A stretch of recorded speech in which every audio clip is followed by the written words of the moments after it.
names. So first we have John Beery. My name is John Beery. I live on Route 14, just at the edge of the Smith Township line in Goshen Township. I am a West Branch graduate and now retired. I am here to speak to the fact of when we will begin our new school year. I understand that consideration is now due for that, and I'd like to speak to that. I too work with our youth, and also for a period of about 9 months as a 4-H advisor and as a member of the Mahoning County Livestock Committee. I don't pretend to know the advantages of an earlier start to the school year, what it might offer for the educational process, nor do I know the percentage of youth who participate in the 4-H program. I do, however, understand a lot of the missed opportunities that will result for the youth who do not participate by taking and showing animals at the fair by starting early. First, the fair is a culmination of almost a whole year of working with our animals. It's the time when their body of work with their projects are graded. It's also a time of great discipline. Discipline to have their projects ready and to have themselves ready. Discipline to be at the fair early in the morning to feed and clean their animals in their pens. It's a time to present the finished product before a judge, their family, and crowds.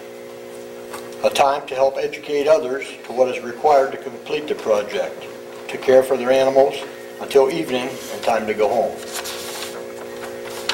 Time at the fair is grueling, both on the youth and their family. It is, however, a time when hard work, teamwork, responsibility, and sportsmanship are all at a very high level. If school is started before the fair ends, there will be youth who will miss time to be at the fair to show their animals. That's just a fact. There will be kids who will take off. They'll stay up late and sell their animals during the auction and be extremely tired the next day or days. For families with 4-H, with youth in 4-H and taking animals to show in open class, there's a little option. The children will be with them at the fair. Youth whose families don't take animals besides 4-H projects do have options. They can do all the work for the kids at the fair, or simply not allow them to take their animals to the fair at all. I feel that neither of these options allows for the social growth and development of these youth as they're exposed to through 4-H. Either choice restricts the youth to grow in the areas that 4-H can provide. I humbly ask that you would consider these points when making your decision on when our school year begins. Thank you, John. Michelle Randlett. Michelle Randlett, North Johnson Road in Sebring. And I'm also here to talk about the start of the school year. I was kind of under the impression last year when we switched it to September, there wasn't going to be a yearly event.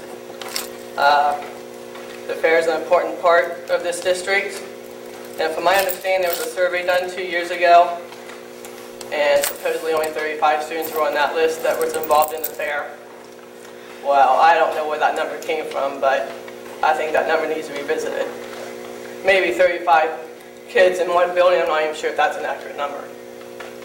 So I'm not sure who did the survey and how the survey was done, but we need to do an accurate one. And then the other thing with starting in August instead of September is everybody says we need to start in August for extra educational days, instructional days. All the other schools start in August. Well, you know what, Alliance and Seaman both started in August this past year. They had almost 3 extra days at Christmas time. Right, those 3 days we gained on them. In December, our instructional days are much more productive than they are in August. When we started in August 2 years ago, them first couple of days were a joke. They really were. Mr. Helms mentioned 2 years ago there was like 7 units done. My kids didn't get 7 units done. And I have 3 kids here. So, I mean, just starting in August, taking time off and starting again, it's not good educational time at all. And then you guys say we need an instructional time, and yet a month and a half ago, we just added 2 teacher waiver days to the calendar this year, March 10th and the Tuesday after Easter, and both days fall before state testing. So if we really need extra instructional time, why have we given 2 waiver days before state testing? We're in the classroom ready to go. Students are in class ready to learn, and we're taking 2 days off. President's Day. I don't feel President's Day is a day we need off. If we need extra instructional time, go to school on President's Day. I believe Salem does, but there's another day you gain. It's not fair to the kids that go to the fair and attend the fair and do the projects to lose that fair time to have to attend school.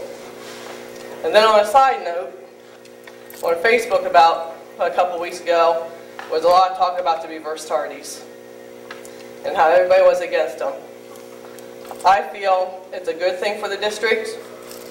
I agree with the parent. If you're late in the morning, you're marked tardy, and you don't get perfect attendance, why should you be able to leave 40 minutes early and get perfect attendance? So I commend you for that. I think it's a good rule to have, and I think it's something we should keep. Thanks. Thank you. Yanir Marty. Hi, my name's Gina Martic. I live out on 14, Salem, Mahoney County. I'd like to thank you for your time here today and also for the dedication you have for our school district. I know it's not an easy job these days, just as teaching and parenting have become more challenging in this ever-changing society and world. We may be here today with different opinions, but I believe that we are all here today with one common goal, and that's the kids in our community. Starting the school year before Labor Day will not only affect my children, but many others. It will not only affect 4-H participants, but also children whose daily routine runs more smoothly when there is consistency. The beginning of next school year, I will be affected by both. We are a 4-H family, but I have a little one who will start kindergarten. She currently attends the West Branch preschool, and she likes routine. This past Christmas break, and then all the extra days off in January, did not do her well. As a matter of fact, she's just now starting to allow me just to leave the room without trying to, Mom, Mom. So it's been a rather difficult challenge for her. As far as 4-H, my son last year met one of his potential buyers. He had the opportunity to answer the prospective buyer's questions about his animals, talk with him, and end the conversation with a handshake. It was at that moment my son, who was then 11, received an education in business that could never be taught in the classroom. Had my son not been present, he would have missed that opportunity. However, I stand before you today with something that stays in my mind, and that is efforts today, rewards tomorrow. Those words that are echoed throughout the school, we see words on signs and on the school website, words that are used to encourage the student body. I'm a parent, a 4-H volunteer, board member of a preschool and daycare, and a business owner. I see those words and see the value in them. It reminds me to encourage my children to strive for those rewards, no matter how hard the efforts put forth may be. I have seen our schools support the choral department and allow them to leave the school to go sing out in the community. In the past, the school has supported the athletic department by canceling school so the players, student body, and staff could attend a state game. In the past, the youth had transported to the high school for a pep rally. The school supports opening day for youth deer season. The school supports the theater department by transporting our youth to the high school to watch peers perform during school hours. All of the youth involved in these events have put forth so much effort and have seen their rewards. In each of these events, the school has used actions to bring forth life into the words of efforts today, rewards tomorrow.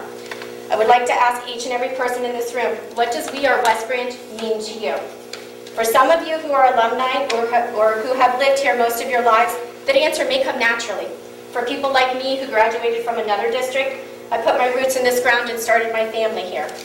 So the meaning of We Are West Branch to me has evolved over time.